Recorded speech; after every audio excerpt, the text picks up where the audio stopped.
आमच्या हक्काचं न्याय मिळत कस काय नाही, मिळालाच पाहिजे.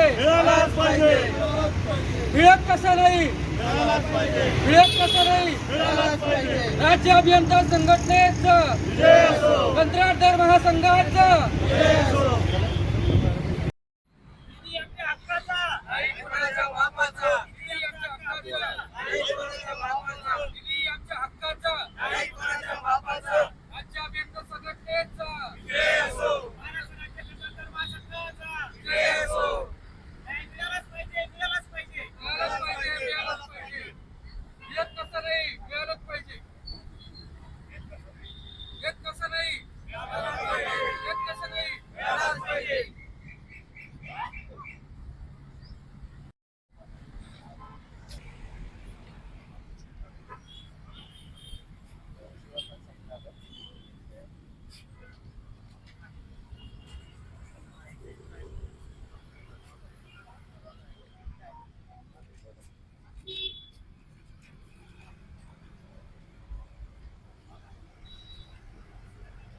हम जो है पायाभूत विकास करने वाले कंत्राटदार है, तो हमारे पैसे देने के लिए पहला सरकार ने प्रायोरिटी देना चाहिए.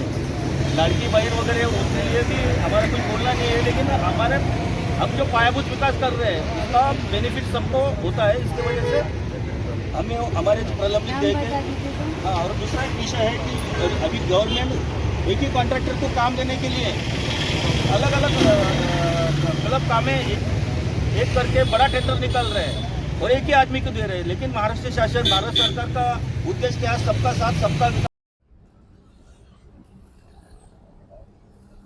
गेल्या 6-7 महिन्यापासून कॉन्ट्रॅक्टरांना कुठल्याही प्रकारचा निधी उपलब्ध सरकार करून देत नाही. आज आम्ही महाराष्ट्र राज्य कॉन्ट्रॅक्टर संघटना टोटल महाराष्ट्रामध्ये आज कलेक्टर ऑफिसला ठिय्या आंदोलन करून निवेदन देणार आहे.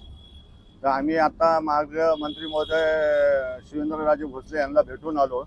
त्यांनी पण आम्हाला ते सांगितलं की सध्या आमच्याकडे निधी उपलब्ध नाही, पण आम्ही प्रयत्न करतोय तुम्हाला निधी उपलब्ध.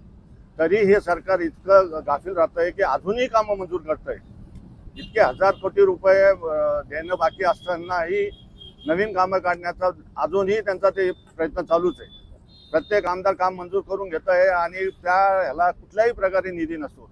सरकारचा नियम आहे की प्रत्येक कामाला 10% निधी असायला पाहिजे, पण ते 10% निधी सुद्धा नसताना टेंडर करतात. तर ह्याच्यावर बी आपण ह्या विषयावर आपण पत्रकार बंधूंनी मुद्दा हा आमचा सरकारपर्यंत पोहोचवावा ही आपल्याला विनंती आहे. कालमटाळ म्हणजे सरकारकडे निधीच नाही म्हणून सरळ सांगताय आणि कामं मंजूर करायला एकही प्रकारे सोडत नाहीये. आज काही काही भागात रस्ते पण नाहीये, तर तिथं डांबरीकरण संपलं तर कॉन्क्रिटिंगकरण हे करतायत, त्याच्यावर ते कॉन्क्रिटिंगची कामं करतायत. सरकारला काय म्हणणं ह्याच्या पुढे आम्ही जर पूर्ण कामं बंद करू, ज्यांचे कामं चालू असतील त्यांना गुलाबाचं फुल देऊन त्यांना ते काम बंद करू. अनिल पाटील.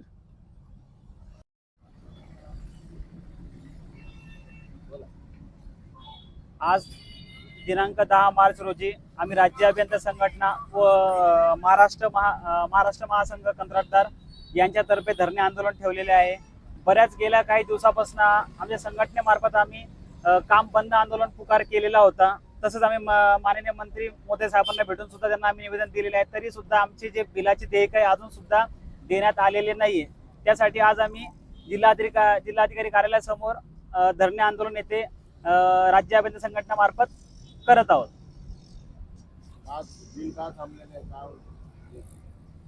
आता जसं आपल्या सगळ्यांना माहिती आहे की लाडकी बहीणमुळे शासनाकडे फंड उरलेला नाहीये. त्यामुळे आमच्या केलेल्या मेहनतीच्या कामाचे पैसे अजून आम्हाला कुठल्या प्रकारात स्वरूपात भेटलेले नाहीये. तसेच बऱ्याच कंत्राटदारांनी बँकेकडनं लोन घेतलेले आहे, त्यांचे EMI भरायला त्यांच्याकडे पैसे नाहीये. त्यांचे सगळे म्हणजे त्यांचे ब्लॅकलिस्ट होत चालले, त्यांच्या प्रॉपर्टी जप्त करण्याची वेळ आता त्यांच्यावरती आलेली आहे. तरी सरकारनं कुठल्याही त्याच्या उपाययोजना अजून सुद्धा करण्यात आलेल्या नाहीये.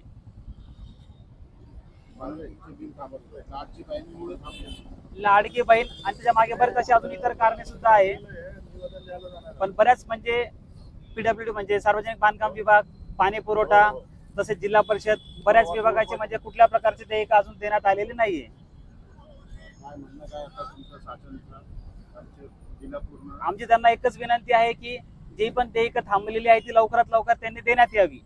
तसंच आमचे सूचित बेरोजगार अभियंता यांचे बरेचसे प्रॉब्लेम्स ते फेस करत आहेत, जसे की 33-34चा रेशो जो शासनाने डिक्लेअर केलेला आहे पूर्ण महाराष्ट्रासाठी की सुद्धा यांना 33% आरक्षित कामे भेटली पाहिजे, ती त्यांना भेटत नाहीये, ती सुद्धा त्यांना भेटली पाहिजे. हा पण एक आमचा मुद्दा आम्ही निवेदनमध्ये साहेबांना देणार आहोत.